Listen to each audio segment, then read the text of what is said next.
Quero saudar a você, querido professor, querida professora da Escola Bíblica Dominical, classe dos jovens, com a paz do Senhor Jesus. Estamos diante de nós na lição número 8, filhos e herdeiros, e nós vamos ver que esta lição é composta de uma parte de recapitulação e uma parte que nós vamos ter algumas interações com um pouco de novo material, e eu quero aproveitar essa oportunidade para disponibilizar uma ou duas ou três questões que nós podemos usar para trabalhar com a participação dos nossos jovens na sala de aula. Essa é a nossa intenção, principalmente numa revista como essa, um pouco repetitiva de alguns desses temas, nós trazemos um pouco mais de interação, e se eu puder colaborar alguma coisa com você, eu já vou ficar agradecida a Deus por ter feito. Então vamos à nossa lição, o versículo de 1 a 7 de Gálatas 4, é o trecho, que nós vamos ter como texto bíblico, com certeza você já o leu, que fala do herdeiro, deixando de ser debaixo de tutores, deixando de ser meninos e agora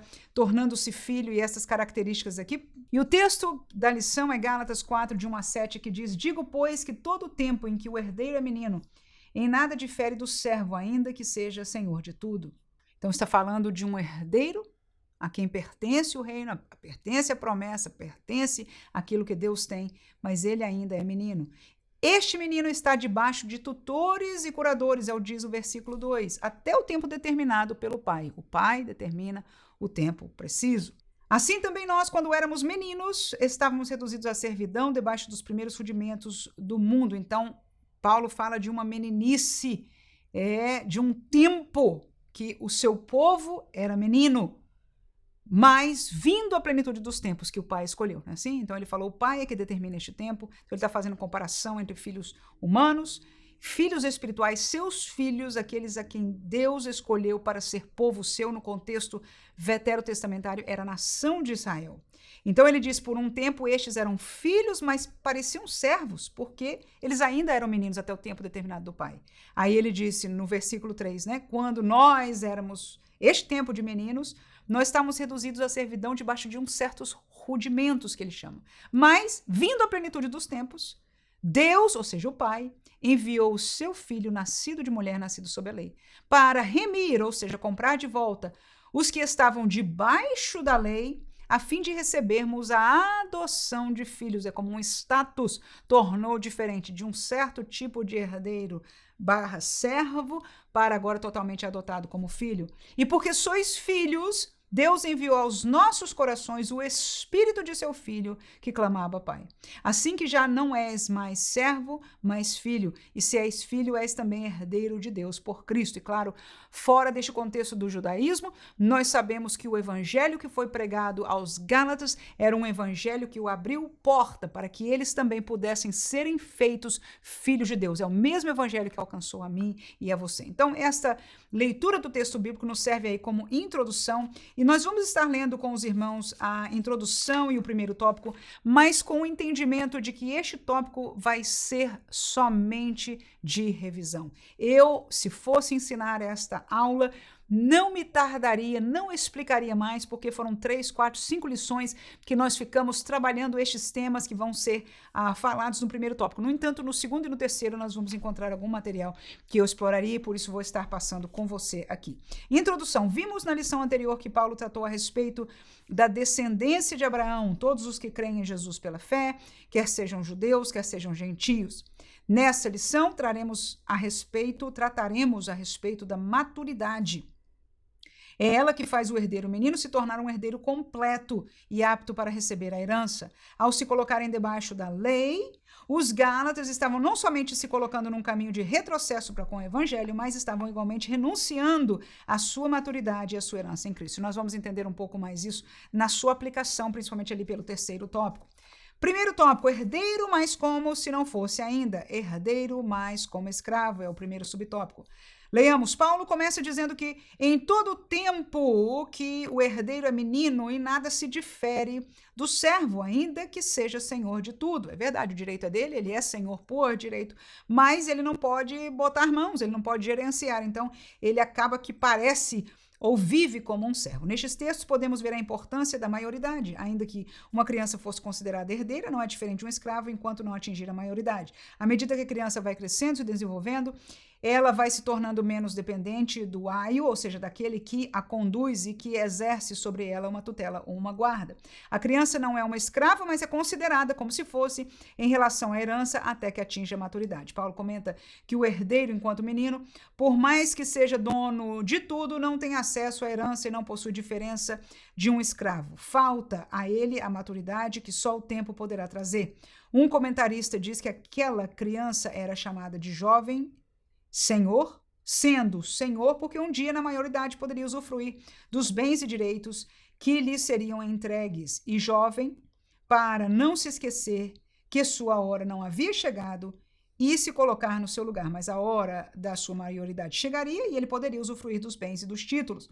A função da lei era conduzir as pessoas a Cristo, da mesma forma que o aio conduzia a criança até a escola e responsabilizava pela sua educação. E eu marquei esta última frase aí, enquanto eu estava lendo aqui, até eu pensei o seguinte: se a sua turma for uma turma de cabeções, pessoal, né, que gosta da Bíblia, estuda a Bíblia, enfim, engaja bem com este tema, não sei se seria a maioria dos nossos alunos, honestamente não faria tal coisa, mas se por acaso a sua turma quiser, for neste nível de alunos, né, então você pode, antes de ler, quando você ler o texto bíblico, permitir a eles trazerem o seu entendimento destes versículos. Pode passar um versículo cada um e permitir eles falarem, por exemplo, o que eles entendem daquilo. É como se fosse traduzir para a nossa linguagem cada um destes versículos. Mas, volto a dizer, este não é aquilo que eu faria com uma turma, de maneira geral. Eu usaria este primeiro, não só a leitura, mas este primeiro tópico como introdução e passaria rapidamente como estou fazendo. Na plenitude dos tempos é o segundo subtópico.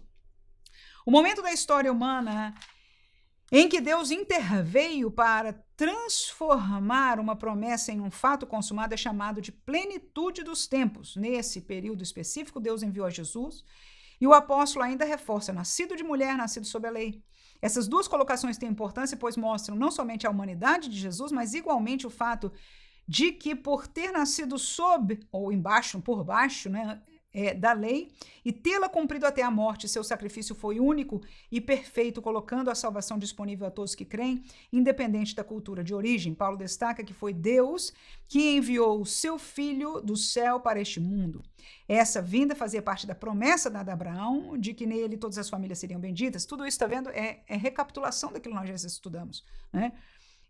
A bênção de Deus não estaria restrita aos descendentes de Abraão, que guardavam a lei. Essa bênção seria dada pela fé aos que crescem no sacrifício de Cristo Jesus. O que me chamou a atenção aqui são dois pontos que você pode comentar alguma coisa. A questão da plenitude dos tempos, primeiro o tempo de Deus, né? É muito importante nós entendermos que Deus tem um tempo pleno para as coisas. Mormente, escute, por favor.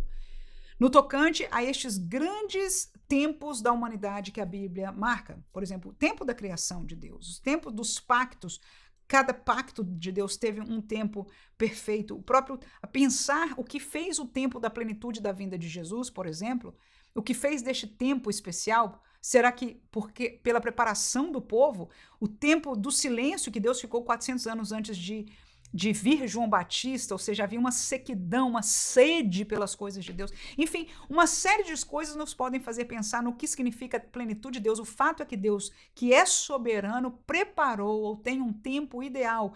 E é interessante nós entendermos que em sua soberania, ele até tem este tempo, às vezes em aberto, como foi o da plenitude dos tempos em parte, mas ele tem um tempo contábil. Quando você vê Daniel falando das semanas, as 70 semanas de Daniel, por exemplo, que são semanas de anos provadas pela história e por ser comprovada a última semana, eu sei que eu estou falando uma coisa um pouco mais profunda, mas se você me acompanhar, você pode traduzir isso aí, porque essas coisas são muito interessantes para o jovem que tem cabeça, né, fresca e querem aprender as coisas.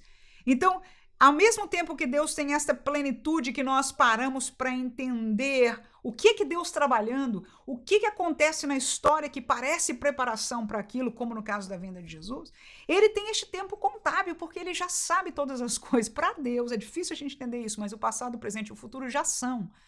É por isso que João pôde ver as coisas que ainda hão de acontecer. Complicado entender, mas é uma realidade da divindade.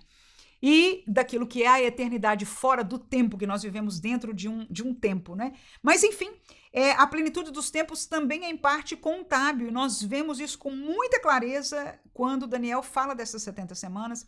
Há uma pausa neste tempo, que é o tempo que nós estamos vivendo, que também há um certo contábil aí, nós vamos entrar de maneira nenhuma neste detalhe, porque seria um estudo profundíssimo de escatologia sobre isso, mas nós sabemos que a última semana de Daniel, ou seja, os últimos 7 anos, né, do cumprimento até a vinda do Messias como rei, vai ser a grande tribulação, que é 7 anos contados no relógio. Então nós vemos que há uma plenitude de tempo que nós não entendemos e pensamos somente na preparação das coisas, mas Deus, que é soberano, já conhece esse tempo de uma maneira exata, e ele, quando quis revelar, fez como fez a Daniel, e isto é coisa maravilhosa de nós percebemos. Então, um comentário que, se você tiver esta condição de falar um pouco sobre isso, com certeza é de interesse, mas também, se não, mencionar sobre a plenitude dos tempos, questionar, por exemplo, o que fez daquele tempo. Isso é tudo questionamento que não vai nos levar a uma conclusão. Por quê? Porque ela não existe. É dentro do tempo de Deus, a sabedoria de Deus, para a glória do seu nome. Ele nasceu sobre a lei, esse é o segundo ponto que deste tópico é interessante, um comentário. Por quê? Porque a lei previa que, para perdão dos pecados, o sacrifício do cordeiro, né, aquele animal, aquele cordeiro, que deveria ser sacrificado, ele deveria ser sem manchas. E a mancha, ela nesse sentido tinha um significado do pecado, né? Então, Jesus, para ser o cordeiro pascual, o cordeiro perfeito, o cordeiro que havia de ser oferecido pelo pecado do mundo, ele precisaria ser sem pecado. E a lei estabelecia para a nação de Israel, para o povo de Deus, o que era pecado. Então, era necessário que Jesus cumprisse toda a lei, perfeitamente. E ele foi o único. Não só ele nasceu debaixo deste pacto da lei, mas ele cumpriu perfeitamente sem ter nunca pecado nada contra a lei. Foi o único que cumpriu perfeitamente, tornando-se capaz de ser o sacrifício perfeito para que pudesse pagar os pecados. Então, é outro assunto interessante deste segundo tópico, mas volto a dizer, este é um tópico recapitulador. Terceiro subtópico, remir os que estavam debaixo da lei. A vinda de Jesus foi para remir os que estavam debaixo da lei. Remir é comprar novamente. Paulo aqui nos mostra que as ações de Deus sempre têm um propósito, e eu passei aí um amarelão aí nessa palavra, porque eu acho também interessante. Eu vou ler primeiro, depois eu comento. Nessa remissão, Jesus pagou a nossa dívida e com o seu sangue nos comprou para Deus. Certo estudioso comentou que os judeus dos tempos de Jesus, de forma geral, consideravam a lei como um capataz cujas ordens precisavam ser obedecidas por temor à penalidade decorrente da infração. Ela é o paidagogos, está explicado isso aí depois no subsídio, tá? Responsável por preparar e levar as crianças de uma família para a escola, onde seriam entregues ao mestre-escola. Uma vez entregue as crianças ao mestre-escola, a responsabilidade dos paidagogos estava concluída, nada mais há de ser feito por ele. Neste tópico aqui, é alguma coisa de curiosidade para quem interessa entender essas palavras aqui, não é tanto a palavra remir como a palavra a introdução ao entendimento do paidagogos, mas o que me chamou a atenção neste tópico foi a questão das ações de Deus sempre terem um propósito, vinculada com o que está aqui, ou seja, propósito para a vinda de Jesus, propósito para estar debaixo da lei, propósito da plenitude dos tempos, todos os propósitos que Deus teve, mas desvinculada com isso, esta é uma verdade bíblica e importantíssimo para nós entendermos, para os nossos jovens entendermos, porque a partir deste princípio, nós vamos estar julgando muitas coisas que nós vemos com melhor clareza. Muitas manifestações nas igrejas devem ser julgadas pela perspectiva do propósito. Porque a verdade bíblica, quem lê a Bíblia conhece a Deus, é que Deus age com propósito sempre. Não só ele não nos tira o direito de escolha, é uma verdade inalienável de Deus para com o homem, do relacionamento de Deus como homem, mas o propósito de Deus também. Inclusive o propósito dele naquilo que tem participação do homem pode falhar, porque se ele deixou na mão do homem escolher, o homem pode escolher A ou B, direita ou esquerda. Mas não significa que Deus não tinha um propósito. Deus tinha um propósito. E algumas vezes ele tem promessas que não são vinculadas com o querer do homem. Ele cumpre o seu propósito pela sua soberania, porque ele é Deus, ok? Existem essas duas maneiras. Mas o fato é que, de uma ou de outra maneira, Deus tem os seus propósitos. E esta palavra somente a gente tem que guardar no nosso bolsinho aqui, né? No nosso bolsinho espiritual. Por quê? Porque quando nós observamos algumas manifestações, algumas palavras proféticas, algumas lideranças que estão conduzindo juventude, adolescentes, obreiros dos dias de hoje, vamos olhar os propósitos deste ensino e descobrir, escute por favor, porque não é que não tenham, não é que não sejam bons, que não nos pareçam positivos, mas a pergunta é se os propósitos que nós vemos estão compatíveis com os propósitos de Deus que a sua palavra diz que ele tem. Agora, para isso também você tem que conhecer os propósitos da palavra. Então, aproveite para dizer ao seu aluno, graças a Deus que você está no culto, que você está na escola dominical, aprendendo a palavra, decifrando. A gente aqui vai, na medida do possível, cada tema, vamos aprender, vamos pedir a Deus que nos ajude, porque nós precisamos conhecer a palavra e podemos julgar os propósitos, não é, daquilo que nos é apresentado, para, conhecendo os propósitos de Deus, ver se são uma mesma coisa. Amém? E vamos ao segundo tópico, e a partir daí nós vamos ter alguma implementação, né, alguma palavra para com os alunos também. Nossa posição em Deus, filhos e herdeiros, é o primeiro subtópico. Antes os Gálatas serviam aos ídolos, pois não conheciam a Deus, mas agora eles haviam sido salvos e não foram deixados à própria sorte. Eles foram recebidos como filhos. Paulo prossegue dizendo que somos filhos e herdeiros, coisa que um escravo não é. Pelo Espírito Santo, os gentios poderiam chamar Deus de paizinho, não uma expressão que remonte à ideia de um diminutivo, mas sim de intimidade.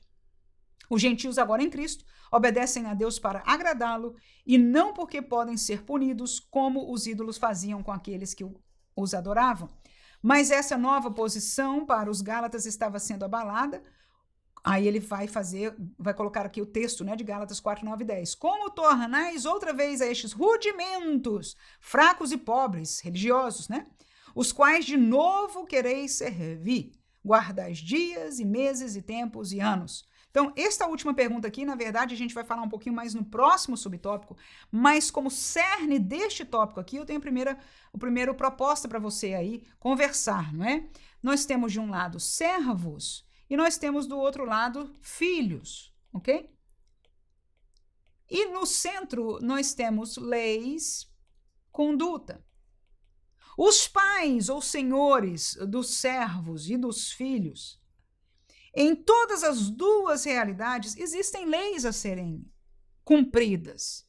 Existem condutas de expectativa, seja do pai, seja do senhor. No entanto, como servo, como filho, nós vamos reagir diferente às coisas. E essa é a conversa que eu quero que você tenha com a turma, tá? Porque o texto de Paulo diz e está ensinando aos Gálatas, nós não somos servos, ou seja, o nosso relacionamento com Deus, e até a proposta aqui dele no final, do comentarista, é, lembre-se do tempo que você era escravo dos ídolos. Qual era o seu relacionamento? Era servil ao Deus que você tinha. No entanto, este Deus, o cristianismo, a fé que nós professamos em Deus, ainda há leis e há conduta, mas o relacionamento é diferente. Ele nos chama e nos fez filhos, herdeiros já adultos, que é o contexto dessa lição de maturidade. Na explicação de Paulo, antigamente, naquele pacto antigo, éramos como crianças. Agora, neste pacto, nós somos como maduros, filhos maduros que já têm direito de gerenciar, muito importante isso, o que é posto em nossas mãos. Muito bonito isso, ok? Então, eu vou colocar algumas palavras aqui e você vai perguntar à turma aí, não é, como é que um servo se sente e reage a isso? Como é que o filho se sente? Em questão da obediência. Como é que um servo obedece? Pensa, entende obediência. Como é que um filho entende obediência? Claro que é mais fácil para nós respondermos como filho, e não deixa de ser obediência, porque filho sabe o que é obedecer, às vezes é contrário ao nosso querer. Então nós entendemos bem o que significa, e você como professor, se é um pai principalmente, pode provocar um pouco aí este sentimento, Mas nós vamos caminhar e você vai ver que isso vai ser bonito, porque nos vai informar desta realidade do nosso relacionamento para com Deus. Porque algumas vezes nós, como crentes, inclusive jovens, estamos dentro de uma religião e não estamos vivendo um relacionamento com o Pai. Então, a primeira palavra é obediência, a segunda palavra é relacionamento. Que relacionamento nós temos com o nosso Senhor como servo? Completamente diferente do que com o nosso Pai. A ambos nós temos que obedecer, mas o sentimento, a maneira de falar, a expectativa de carinho, a expectativa de amor, o relacionamento é completamente diferente. Vou colocar algumas perguntas aqui. Pecado? Existe pecado para com... Ou seja, você erra pecando, não no sentido espiritual, mas no sentido de fazer alguma coisa errada que é contra a lei do teu Senhor, sendo servo? Claro que sim. E sendo filho, você pode pecar contra o teu pai? Claro que sim. Você pode provocar tristeza, né, no teu pai ou no teu Senhor? Claro que sim. Como? O que você faz para provocar essas coisas? Você pode trazer orgulho para o seu Senhor e para o seu pai? Principalmente agora para o pai. Alegria, porque todas essas palavras falam de um relacionamento. E quando você traz para o lado paternal, que é que nós somos de filhos, será que nós podemos pecar contra o nosso pai humano? Sim. Vamos trazer agora, então, em vez de falar muito do servo, vamos falar do pai humano e vamos falar do pai espiritual. Ok? De Deus. Podemos pecar com o pai humano? Sim. Podemos pecar com o pai? Sim. Para que nós entendamos este sentimento, porque o Pai Celestial é, neste sentido, como o Pai humano. Ele nos fez como homens, imagem e semelhança. Nós entendemos, num certo sentido, Deus sente. Sentimento não da maneira, dentro da realidade do pecado humano, isso é que deturpou a nossa, fez o diferencial de nós entendermos a Deus. Mas Deus ama, Deus tem essa capacidade de entendimento das coisas sentimentais que nós temos. E por isso essa comparação é possível e é verdadeira. Nós podemos trazer tristeza para Deus? A Bíblia diz algumas vezes que Deus se entristeceu com pessoas, com a nação de Israel, pelo caminho que eles tomaram. Enfim, com a igreja, no texto de Apocalipse, Jesus manda carta para 7 igrejas, ele mostra ali, mostra orgulho de algumas, ele fala, eu agradeço a vocês porque vocês estão fiéis nisso. Tá lá, basta ler as cartas, né, de Apocalipse ali, é que você vai ver este pai tendo orgulho dos seus filhos, traz alegria para eles, sim. Então nós vemos que para ambos há leis, há uma conduta a ser cumprida, mas o relacionamento é que vai trazer esta diferença. Segundo subtópico, guardando preceitos e regras. Eles eram filhos e herdeiros de Deus pela fé, mas observando a lei de Moisés estavam como que voltando à época em que serviam os ídolos. Mais que isso, eles passaram a se preocupar com a guarda das festas hebraicas e os dias santos, uma regra para que a cultura judaica fosse prolongada entre os gentios. Eles aprenderam com os judaizantes a guardar rituais que se iniciavam com datas importantes do judaísmo. O que comer, o que não comer, não deixar de celebrar tal data. Na prática, pouca diferença tinha o legalismo do paganismo, dos ídolos que antes os gálatas adoravam. E eu marquei esta última frase aí, na prática, pouca diferença. Eu vou até colocar aqui agora para você, porque nós vamos ter que colocar 2, ok? Nós vamos colocar 2. Primeiro é este aqui, do legalismo. Ele faz uma comparação com o paganismo. E eu coloquei em comum entre essas duas coisas a palavra prisões. E eu chamaria ela de uma obrigatoriedade. Ou você é obrigado a fazer, ou você faz, ou você recebe uma punição ou expulsão. Ok? Expulsão. Ok? Então, dentro do legalismo propriamente dito, como do paganismo, existiam prisões. O que significa essas prisões religiosas? Que é o que o comentarista vai nos ensinar, que é diferenciar a religiosidade do cristianismo. Ok? Então, eram que para você cumprir aquela religião, para você pertencer, você era aprisionado em regras. Não é ter regras, é como ele vai explicar daqui a pouco. todo mundo tem regras, dentro de qualquer contexto. Nós já falamos um pouco aqui do contexto da família, podíamos falar do contexto da nossa sociedade, ele até fala aqui daqui a pouco, né, da escola, do trabalho e etc. Mas aqui nós estamos falando de regras que são prisões, não são coisas que são do comum entendimento e aceitação de todos, são prisões.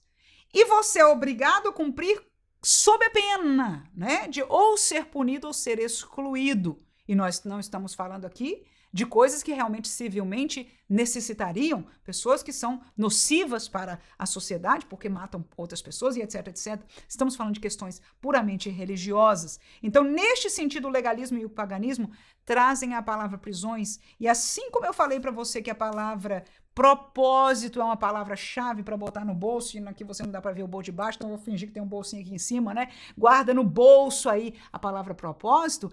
Quando nós vamos julgar o que nos é apresentado, a segunda palavra-chave é prisões. Se algo nos aprisiona a alguma coisa ou a alguém fora de Cristo, abre o olho, porque pode ser engano, ok? Então, essa é a segunda palavra que eu quero propor para você. Vou seguir a leitura, estamos na página 59, ainda lá no primeiro parágrafo, segundo, né, que está continuando aí.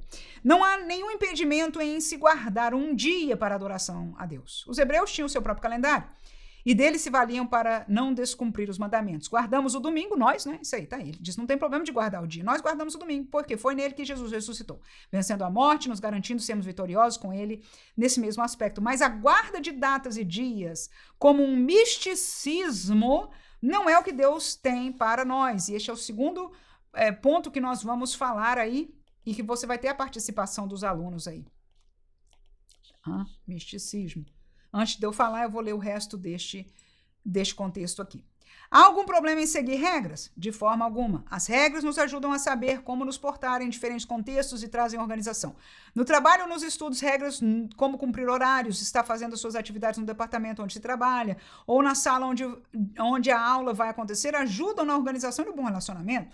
Mas quando o cumprimento de regras se torna um referencial de espiritualidade, tal ideia não é correta, como no caso dos Gálatas. Então, esta frase última do referencial de espiritualidade, eu tratei disso na interação que acabamos de fazer sobre legalismo e paganismo. Ou seja, quando é obrigatório, quando é sinal de pertencer ou não pertencer, né? E são regras, como eu disse, humanas, não são regras bíblicas, são humanas, né? Onde, se você não obedece à punição ou expulsão, então abra o olho, porque nós podemos estar lidando com um caso do legalismo, assim como eles, como Gálatas, que vieram de um paganismo, conheciam bem o que isso significava na prática. E os judeus, de certa forma, também, porque a lei era este senhor, né, que nós acabamos de dizer, Paulo falando, olha, você era herdeiro, mas parecia um servo, porque estava debaixo desta lei, não é que por causa desta maneira parecia tirana, mas que mantinha o povo na vontade de Deus, no entendimento de Deus, estava guardando a eles para o propósito. Nós estudamos isso na lição passada, ok? Mas o segundo ponto deste tópico aqui é o misticismo. Uma das colocações interessantes do autor aí é que ele diz, olha, o judaísmo que aqui não só vivia o judaísmo proposto pela lei, mas que adicionou o judaísmo no tempo de Jesus e de Paulo, tinha adicionado uma multidão de regras. E eu sei disso porque Jesus falou disso. Ele diz, vocês encheram de regra de homens. Eu sei porque Jesus falou, mas, por exemplo, a professora Vânia, que trabalha conosco nesse canal, ela estuda muito deste contexto do Antigo Testamento e, enfim, ela estudou na Universidade de Jerusalém e estudou muitas coisas desse contexto judaizante e aprendeu muito mais destas realidades do judaísmo da época, como acrescentaram, né, em regras e etc. E algumas vezes eu conversando com ela, pergunto sobre uma ou outra coisa neste sentido. Então, eles tinham uma enormidade de dias, de cerimônias, de festas e tudo, que eram coisas religiosas, assim como os pagãos também faziam, só que dentro do judaísmo, colocando o nome de Deus, falando que era de Deus tudo aquilo. Nem tudo, como eu disse, era da palavra de Deus e do mando de Deus. Então, o cuidado que o comentarista nos chama a atenção, que é muito próprio para nós, é a questão de que se nós acharmos datas, dias e outras coisas como um misticismo dentro da igreja, não tem nada a ver com Deus. E o misticismo vem mostrar poder O ponto fatal aí do ocultismo, do misticismo, é colocar poder espiritual em alguma coisa que não é a palavra de Deus, em Jesus, a revelação de Deus, até porque Jesus é a palavra encarnada. Quem diz amém? Amém? Então ele menciona do misticismo aqui com datas. E alguém pode conhecer os horóscopos, por exemplo. Horóscopos. Datas místicas. Hoje tem um sinal, tem a lua tá para lá e etc, tá para cá e os astros e etc. Misticismo. Crente não crê nisso. Amém. Crente não crê nisso. Crer que tem datas especiais, até a lua. E eu me lembro, ainda sendo jovem, que tem lua, dia de que o cabelo cresce mais, que cresce menos, que é favorável para relacionamento, que é isso. Irmãos, abra o olho. Isso é misticismo, não cabe entre nós. Quem pode dizer amém? Então, quando nós lidamos com datas, com coisas dos astros, com pessoas com poderes especiais,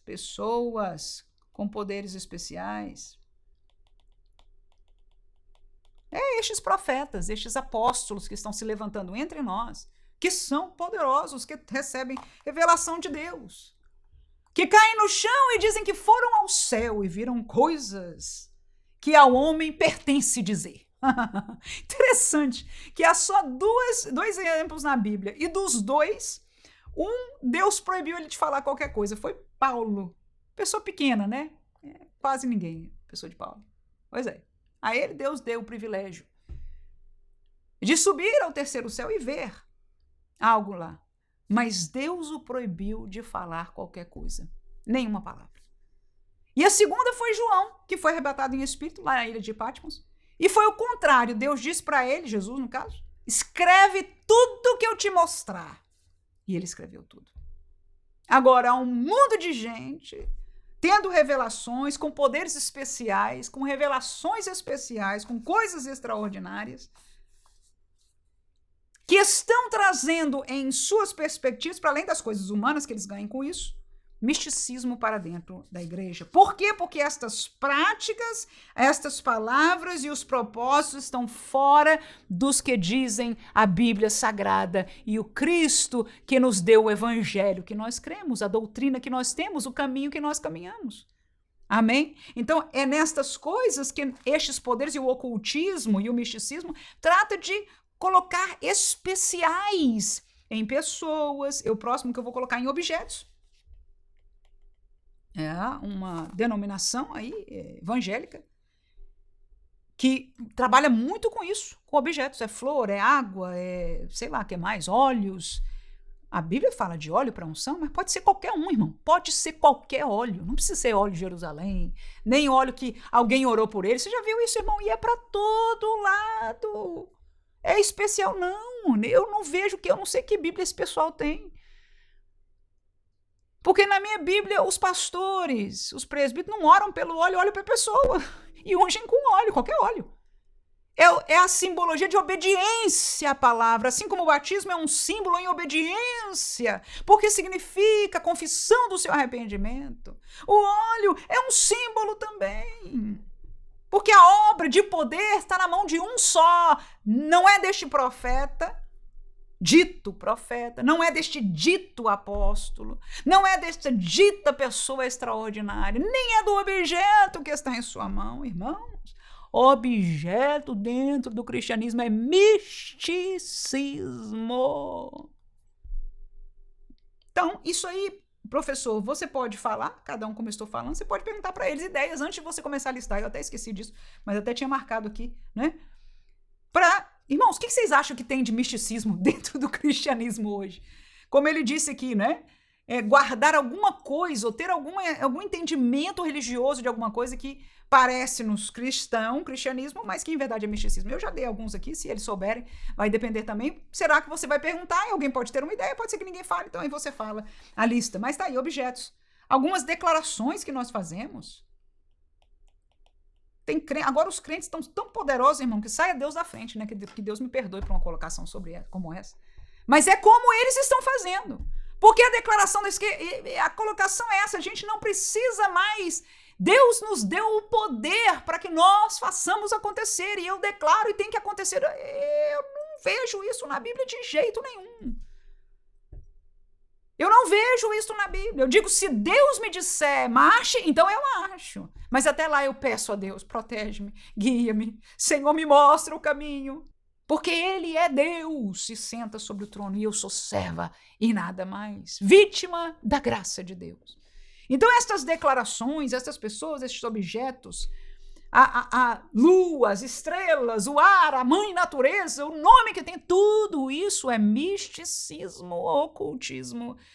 Infelizmente, tenho que dizer, dentro da igreja, e há muito mais, até tem alguns livros, é um assunto que tá aqui, olha, ninguém está vendo, né, o misticismo dentro da igreja, e há algumas coisas que aqui nos Estados Unidos a gente vive já diferenciada, outras já estão chegando no Brasil, outras vivem diferenciadas no Brasil, que aqui não encontramos. O fato é que o diabo é o mesmo tentando enganar, né, e trazendo este contexto místico para ser recebido pelos crentes e desviando, assim como tentava desviar os Gálatas do evangelho verdadeiro do caminho de Deus, estão tentando nos tirar também. Então, abrindo o nosso olho, eu achei isso aqui interessante nós falarmos sobre isso, contextualizando para nós. Terceiro subtópico aí, fraqueza de Paulo quando esteve com os Gálatas. Paulo relembra seus leitores que esteve com eles em fraqueza, uma forma de dizer que estava cometido de uma enfermidade. E por que ele faz isso diferente de pessoas que ensinam que quem serve a Deus não pode ficar doente ou se está é porque cometeu algum pecado ou porque não tem fé? É a doutrina da prosperidade, né? Ensina isso mesmo. Então, se os seus alunos não souberem, você fala, é assim mesmo. Tem muita gente e é gente grande que leva muita gente atrás dele. Porque você prometer que Deus não te quer doente, se você tiver fé, você vai conseguir, você vai fazer todo o esforço de ter fé. Principalmente se você está com uma enfermidade, se a sua mãe está com uma enfermidade, se o seu esposo está com uma enfermidade. Mas este não é o evangelho de Cristo. E Paulo foi alguém que viveu. E que homem foi Paulo, irmãos? Que homem foi Paulo? Quem aqui é um crentezinho maior do que Paulo aqui? Por favor, levanta a mão, né? Você pode até perguntar na sua... Pois é. E ele ficou doente. E muito doente, não foi só uma vez. E ele estava em fraqueza, o texto aí depois você pode até ler aí, né? Gálatas 4, 14, 15, né? 14, 15. Talvez o contexto todo aí, você pode ler com eles e você vai ver acerca disso aí. Alguma coisa o comentarista até escreve aqui para nós. Paulo nos permite entender que estamos sujeitos a mazelas deste corpo de humilhação. Ele acrescenta, e não rejeitastes nem desprezaste isso que era uma tentação na minha carne. Os Gálatas tinham um coração aparentemente disposto à generosidade e à misericórdia, tanto que, se possível fora, arrancaríeis os olhos e nos daríeis. Este é o texto de 4 e 15. Vamos ler esse texto aqui, Gálatas 4, 14 e 15. Olha lá.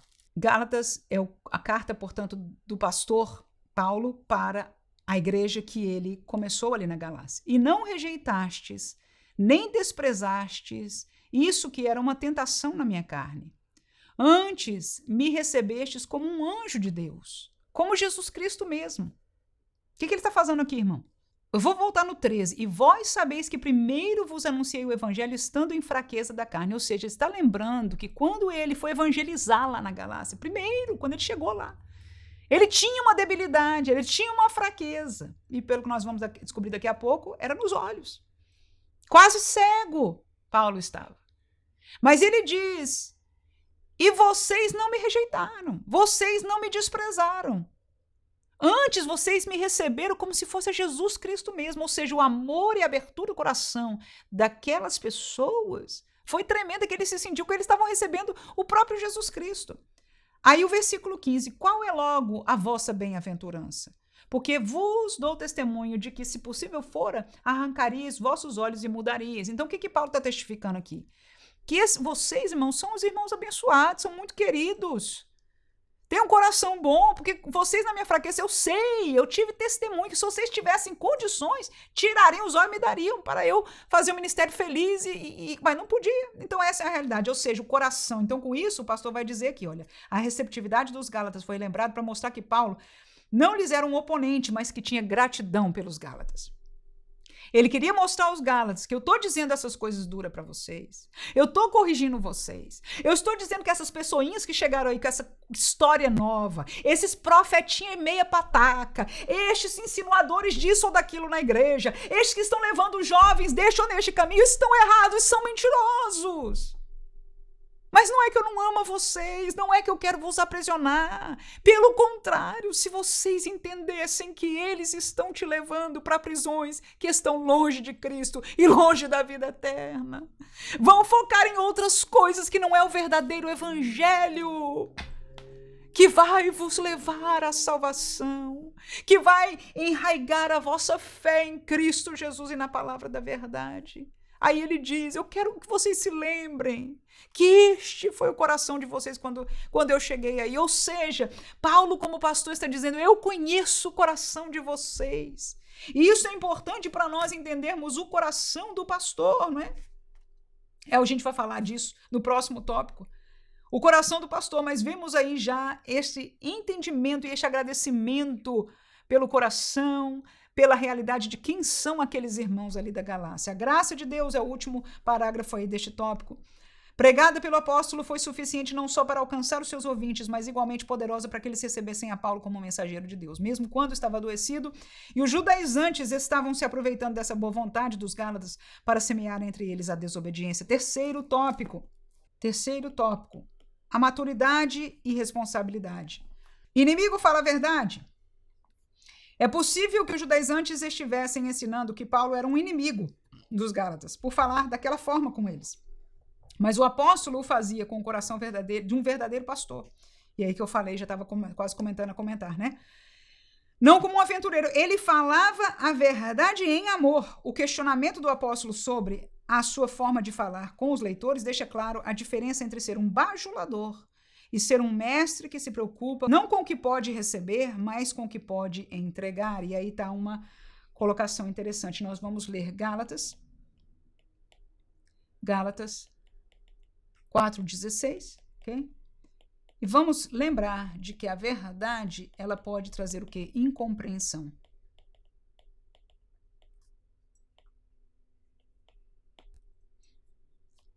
Mas ela também prova o amor e que o que a pessoa está fazendo não é por interesse.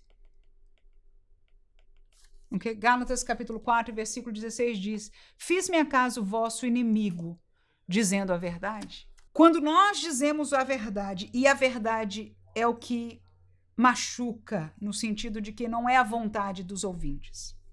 Por exemplo, nós vemos um evangelho que está sendo proposto para a juventude hoje, que é baseado não no conhecimento da palavra, não na renúncia e separação do mundo, mas um evangelho que, através da música, nós nos sentimos, nós somos unidos debaixo de um lema chamado amor, não do Jesus de amor.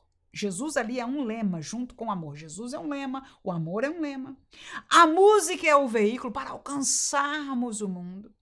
E nós estamos sendo chamados para entrar no mundo, para sermos luz do mundo, não no contexto que a palavra diz. Salgar, porque é luz e sal, e a luz na palavra, ela incomoda. O texto de João diz que Jesus era a luz do mundo e que os homens, escute, igreja, preferiram as trevas do que a luz porque as suas obras eram más. Mas nós estamos glamorizando esta luz e dizendo nós vamos invadir as áreas da sociedade e nós vamos fazer movimento e nós vamos mover a espiritualidade de Deus porque o céu está na terra e nós somos estes embaixadores e há um tanto de coisa montada e há um cenário cinematográfico de Hollywood que nós fazemos parte, nós somos o cast, né? Somos partes deste grande filme de Deus e o fim épico que vai acontecer no final. Mentira! Como eu sei pela Bíblia. Aí vem um pastor e cada um você vai dizer, porque esse é velho da velha guarda, e esse é porque é assim, não tem educação. Aí o outro, aí vem Jesus, levanta um que tem toda a educação do mundo. Não, porque esse não é que... Aleluia! Mas vem o pastor, qualquer que seja destes, e fala-nos a verdade. Eu não assisto muita coisa, para ser sério, quase nada, mas um dia tinha um tema aí, um negócio de... um símbolozinho que o pessoal fala, parece que tem um desenho, sei lá, é um filme, né? Uns negócios de coreano que tem por aí que virou moda. Aí parece que tornou moda, né? De fazer um símbolo, não sei o quê. E eu vi um pastor falando do púlpito, explicando o que era, naquilo que ele entendeu, que pesquisou com certeza, e dizendo, olha, irmão, crente não faz isso. E era um negócio de juventude, né? Era ali de adolescentes. E aí a câmera mostrou os adolescentes. E eu fiquei escandalizada porque era uma igreja muito séria. Uma igreja séria. Eu fiquei escandalizada porque numa igreja séria, com pastores sérios, orientando os jovens, eles riram da cara deles. Riram da cara do pastor. E aí os comentários perguntando, não fale demais, e etc. Aí vem os outros, né? Que vem dizer, tal... É teu inimigo, essa gente quadrada, redonda, é do passado. Pois é, eu sou do passado. E não é porque eu sou velho, não. É porque eu creio do evangelho que é do tempo de Paulo e de Cristo, e eu não vou sair dele. E tem mais, meus filhos não são jovens, não são crianças. E eles já estão aprendendo o mesmo evangelho do passado, porque o evangelho não muda. A nossa cultura pode mudar, a nossa realidade de hoje pode mudar. Eu uso a inteligência artificial, não obstante o meu evangelho nunca mudou e que Deus me guarde que eu mude. Então, quando eu ou outro servo de Deus, na sua humilde posição que Deus nos coloque, fale a verdade, nós podemos ser incompreendidos, até porque as portas largas com o nome de evangelho e de igreja estão às multidões. Tem para todo lado e é larga, e cada uma de uma cor diferente, cada um tem um ritmo diferente, cada um leva a galera, tem uma teologia diferente. Então os menos compreendidos são aqueles que vão falar a verdade. Paulo entendeu isso e diz, irmãos, eu amo vocês e eu conheço o vosso coração. Deixa eu dizer para você, o mentiroso não se importa com o seu coração. Ele tem o projeto dele, a visão dele, você é parte da visão dele. Agora o pastor, não. Ele conhece, olha Paulo dizendo, eu conheço vocês, eu conheço o vosso coração. Por acaso eu me fiz inimigo vosso porque eu falei a verdade? Que estes que estão falando isso estão mentirosos. O que eu posso dizer? Não é verdade. Eu conheci a Jesus. Eu estive com ele, o Espírito Santo tem me dado estas revelações, eu já estou velho, já estou cego, e vocês outro dia me receberam como a próprio Cristo. E o poder de Cristo operando no meu ministério transformou a vossa vida. Mas quem fala a verdade sofre incompreensão. Ao mesmo tempo, ele prova o amor verdadeiro. Porque o mentiroso, como diz o pastor aqui, é um bajulador. Ele diz, você tá com ciúme, é isso aí. Seja quem você quiser, põe pra fora o que você quiser, faça como você quer. Isso não tem nada a ver, não. Tem nada a ver. A prioridade é isso. Aí vai te dizendo, olha, não só não tem nada a ver, eu tô com você, cara, eu tô com você, tem que ser besteira, coisa do passado. Não só não tem nada a ver, o nosso foco é assim, porque agora evangelismo é assim, o pessoal não entendia nada. Aí eu me pergunto, será que nós estamos indo para Jesus? Eles estão falando de evangelho. Evangelho. Se estiverem criando uma nova religião, tudo bem. Se você estiver interessado nessa nova religião, tudo bem. Agora, dizer que isso é evangelho, é isso que Paulo falou. Se eles estiverem criando uma nova religião, tudo bem. Mas dizer que isso é o evangelho, se vocês querem o evangelho, não é. Então ele, Paulo, o pastor, estava provando o amor verdadeiro. Jovens, o caminho disso, esta linguagem, estes gestos, estas coisas, é misticismo, não é de Deus, vai trazer aprisionamento. Quantos eu vi lendo livro de coisas místicas, assistindo desenho, videogame de coisas místicas, estão oprimidos, tendo problema mesmo, porque o diabo não brinca não, irmãos. Ele, para te atrair, ele é bonitinho. Mas depois que você está no buraco, fique você, porque o trabalho dele é roubar, matar e destruir. Agora tem um que ama a tua alma. E estes pastores velhos estão gemendo, porque nós estamos o deixando, ao invés de amá-los, nós estamos rindo, virando as costas e escolhendo, deixa eu dizer a palavra certa, outro evangelho, que não é o de Cristo. Mas quando eles falam a verdade, estão provando amor. E estão provando que eles não estão fazendo por interesse. Falam Como eu estava lendo a lição dos adultos, eu leio um pastor, comentei isso com os professores, eu leio um pastor desse, eu sei que ele está pisando em ovos, porque ele é a pessoa pública, ele é o pastor. Ele não quer desagradar nem ofender a ninguém, ele quer as almas chegarem no céu. E o pastor, irmão, sofre, irmão. Em dias como hoje, a gente tem que vigiar 1000 vezes, eu digo a gente de maneira geral, porque queira ou não, eu publicamente aqui, apesar de não estar no pastorado, publicamente, nós estamos contribuindo no reino de Deus e somos pessoas públicas. A gente tem que pisar em ovos. Não pode deixar de falar a verdade, mas tem que pisar em ovos pela realidade que nós vivemos. Que Deus nos guarde em nome de Jesus. Porque o maior trabalho nosso como professores, aqueles que são homens de Deus, vocacionados para o ministério, mesmo em sua simplicidade, tem que cumprir a vocação que o Senhor lhes deu. Aleluia. Não por interesse, nem pela amizade, nem mesmo porque a gente não pode levar ninguém para o céu. A decisão é de cada um, mas o certo é falar a verdade, é o que Paulo fez. O zelo inconveniente, estamos caminhando para o final. Nem toda demonstração de zelo é do Espírito. É possível que haja na igreja pessoas que apresentam o que seria tido por um comportamento aceitável diante de Deus, mas sem o aval dele. O zelo dos judaizantes não era espiritual, mas religioso. E esses dois zelos são diferentes. Mais uma coisa que eu gostaria que você compartilhasse com os seus irmãos, com os irmãos da classe, né? A questão daí do zelo espiritual versus o religioso. Ok? Esses dois zelos são diferentes. O zelo espiritual se preocupa com a vida espiritual das pessoas de uma congregação, ao passo que o zelo religioso se prende ao formato com a religião, como a religião é manifesta. Eles queriam aumentar a sua influência entre os Gálatas, demonstrando um zelo religioso. Isso era contrário ao evangelho. Eles têm zelo por vós, não como convém, mas querem excluir-vos para que vós tenhais zelos por eles. Isso aí é típico de todo enganador, e nós vemos hoje aos montes. O zelo dos judaizantes era inconveniente. Paulo era contrário ao zelo espiritual? De forma alguma. Ele diz, é bom ser zeloso, mas sempre do bem. E não somente quando estou presente convosco. Ele não estava ali com os Gálatas, mas demonstrava mesmo à distância o zelo espiritual que marcava seu ministério. Então eu quero aí propor para você colocar no quadro, aí, se você tiver um quadro, seria muito bom, né? Mas enfim, como puder, entre o espiritual e o religioso, o zelo espiritual e o zelo religioso. Qual o diferencial? Então você pode deixar eles participarem aqui, né? O que significa um zelo espiritual versus religioso? Só para você ter ideia, enquanto o zelo espiritual perdoa, tem capacidade de perdoar, o zelo religioso perdoa ou não perdoa, irmão? Não perdoa. Quando o assunto é religião, você errou, você não fez dessa maneira, você não está nessa moda, você não crê a gente crê, você não pertence a nós. Eles dizem, olha, o pessoal que não entende deixa de fora. Tem problema de deixar de fora. Enquanto nós, o verdadeiro evangelho, irmãos, nós choramos pelas almas.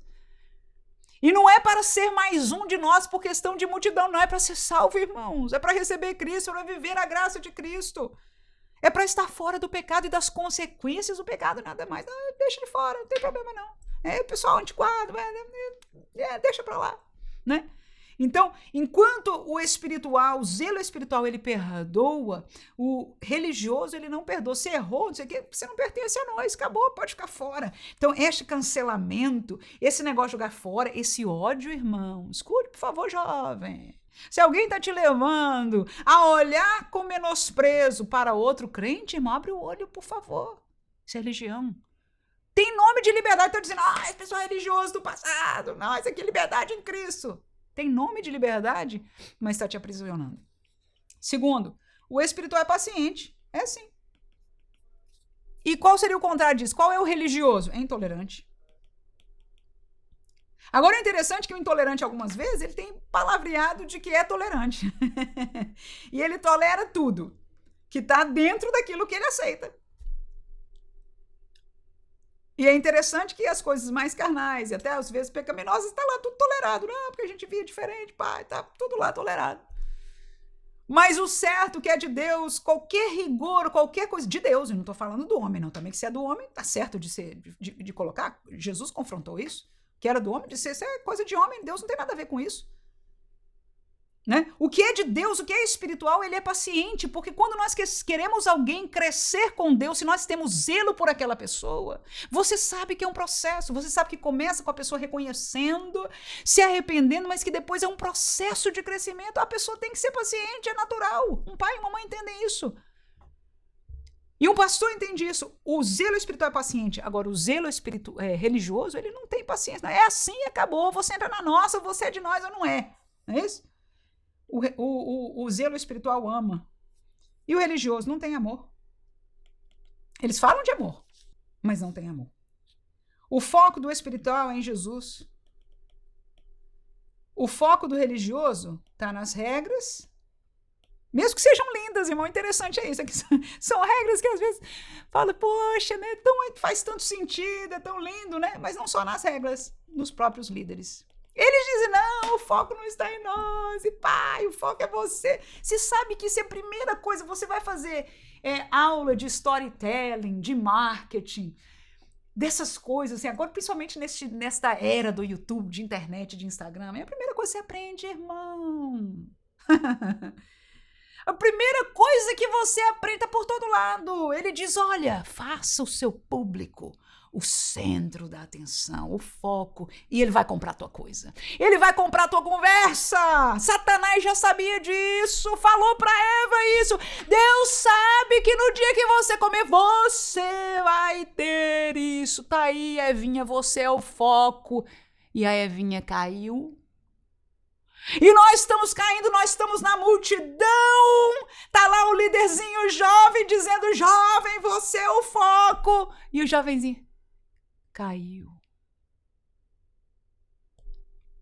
O foco do zelo espiritual é Jesus. Aí o crente diz, olha, jovem, é você quem tem que agir, mas é por Jesus, é na missão de Jesus, é no caminho de Jesus, é como Jesus mandou. Faz diferença? Muito. O zelo espiritual visa o crescimento, o amadurecimento, o conhecimento da palavra, conhecer, visa o relacionamento com Deus. Tudo isso dá trabalho, tudo isso necessita investimento, tudo isso não é de oba-oba, tudo isso não se faz através da música. Agora, o religioso, ele visa numa obediência cega, é uma missão, nós somos jovens com uma missão, e eu não quero trazer o nome de alguma coisa, se por acaso algum tiver aí, né, um grupo como esse, eu não estou desfazendo ninguém, nem conheço, mas é isso, nós somos com uma missão, e nós temos, e pai, papapá, eu preciso de obediência cega. Sem questionamento. E quando você questiona, a resposta é colocar aquele lá para baixo. Nós temos, a visão é essa. Aí você olha para aquele ali e eles não prestam, eles não sabem, eles não veem. Foi isso que todas as tentativas de suplementar, por exemplo, o próprio ser da família através de, enfim, de sistemas, é colocar para baixo. É dizer que aquele não presta, aquele não entende, né? Então aí, os filhos, os jovens, tudo isso, essa dinâmica acontece em várias áreas da cultura. Eu não quero entrar em detalhes para não mexer com isso agora. Mas o fato é que é parte deste jogo entre o espiritual e o religioso. E nós estamos pensando, como jovens, que este religioso não é liberdade em Cristo. Não é. É religião. É outra religião, inclusive. Porque o espiritual, o zelo espiritual, por mais que seja zelo, seja forte, às vezes com palavra dura, como Paulo, eu estou voltando à Bíblia aqui agora. Ele visa o crescimento da pessoa em Deus. Mas crescimento como? No mercado de trabalho? Não. Se Deus quiser te acrescentar lá e você quer fazer o esforço, e deve, amém. Mas não é essa a visão. Crescimento com Deus, conhecimento da palavra de Deus, o relacionamento com Deus, tudo isso é a visão do espiritual, o zelo religioso não.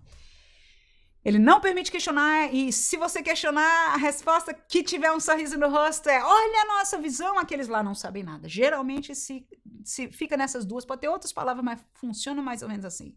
Irmãos, às vezes eu vejo uns que estão desses no YouTube, eles são tão bem vistos, tá lá os milhões de pessoas assistindo ele, pastores, um pessoal tão calmo, tão legal, tão gente boa, né? Mas quando eles são confrontados com alguém que fala a verdade, alguma coisa muito interessante, eles usam a palavra, abrem e dizem, tá vendo aqui, não sei o quê, e pega esse daqui e diz, ó, não presta, não entendem, são os legalistas.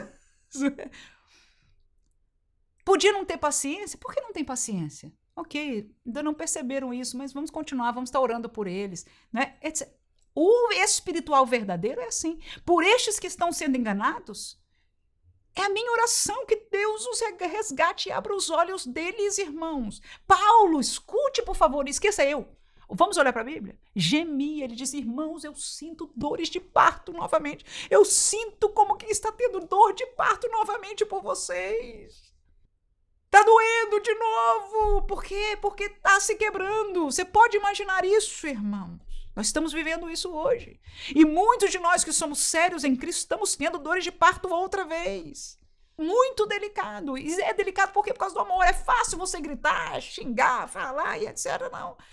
Mas quando nós vemos que muitas pessoas estão vitimadas e não enxergam fora disso, nós temos que falar com amor, mas mostrar o caminho que não é o meu. Não é o do legalismo, não é o da igreja de antigamente, no sentido de ser antiga. Não é dos velhos, não é dos retógrados, é de Cristo e da palavra de Cristo. Amém? Terminando, né, a nossa aula. Eu nem vou ler o último tópico, porque, em verdade, este para mim foi... eu somente leria mesmo. A palavra-chave deste terceiro subtópico é a palavra responsabilidade. Responsabilidade. E aí a pergunta é, o pacto novo, que é o pacto da graça, a lei, a gente não, no pacto da lei, me entenda aqui, por favor, eu vou terminar com este pensamento e dependendo do seu tempo de aula, você pode usar este trabalho aqui ou não. Mas como último pensamento, eu deixo esse terceiro subtópico aqui para você, a palavra responsabilidade, é o seguinte, Paulo explica que no tempo da lei, eles eram herdeiros, mas eram como servos, ou seja, eles não tinham e nem podiam ter a responsabilidade de gerenciar, de decidir. Ok? No entanto, quando o tempo preciso chegou, Deus envia Jesus e traz um outro contexto de regras, de conduta, que nós conhecemos como graça, como o evangelho da graça, que é o que nós conhecemos hoje. Que é um evangelho de liberdade de escolha e um evangelho de relacionamento. Agora, escute, por favor, que as duas coisas vão se ligar. O relacionamento com Deus não como servos, mas como Pai. Tudo aquilo que nós estudamos vai fazer sentido agora. Então, agora nós vamos perguntar para quais são as nossas responsabilidades, que tipo de responsabilidade nós teremos e viveremos neste pacto agora, que é o pacto da liberdade, que é o pacto da graça. E aí eu coloquei algumas coisas aqui. Nós somos livres para servir a Deus nas nossas escolhas. Quais são as nossas escolhas? A quem nós estamos agradando neste pacto da liberdade? Quais são as nossas prioridades? E a última pergunta aqui trata-se da prestação de contas.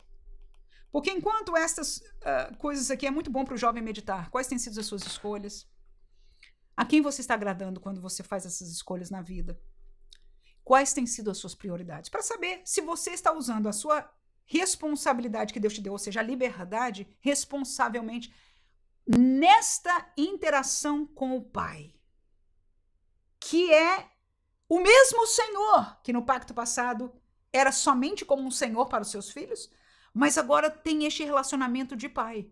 Não deixa de ter regras e conduta, mas principalmente é o que nós não podemos deixar de lembrar, nós prestaremos conta diante de Deus. E enquanto Ele é Pai para nós hoje, oferecendo a graça, no momento de prestar contas, Ele vai ser um juiz. Por causa da sua justiça. E por mais que Ele tenha te demonstrado todo o amor que é possível, se você escolher o outro caminho, Ele vai ter que te dar o destino ou a paga deste caminho. Então que Deus nos guarde para entender e usar com responsabilidade. É como quem recebe o privilégio de dirigir, né? E ainda por cima ganha um carro, tem a possibilidade de comprar um carro. Você tem uma grande bênção, você tem uma liberdade enorme. Mas eu me lembro quando a minha mãe falou comigo uma vez, ela disse, minha filha, um carro, ela falava assim, acima de, não sei se era 100 km por hora, né? O negócio assim, ele diz, se torna uma arma, ela dizia. Ou seja, use com responsabilidade, né? A regra aqui local, por exemplo, se você andar a 20 milhas por hora a mais, aqui é milhas que se usa, né? Não aqui os quilômetros, do que a velocidade limite, se você for pego pela polícia, é um crime, muda de instância, né? Legal do assunto. Então, você tem liberdade, mas dependendo do que você faz com a sua liberdade, as escolhas que você faz, você vai prestar contas por elas. Que Deus abençoe você, professor. Te use em nome de Jesus. Eu espero ter ajudado em alguma coisa, espero ter movido alguma coisa em nossos corações de entendimento, mas sobretudo fazer eu e você continuar orando por estes jovens em nome de Jesus e não sairmos do lugar, do evangelho, da posição que Deus nos tem colocado. Amém.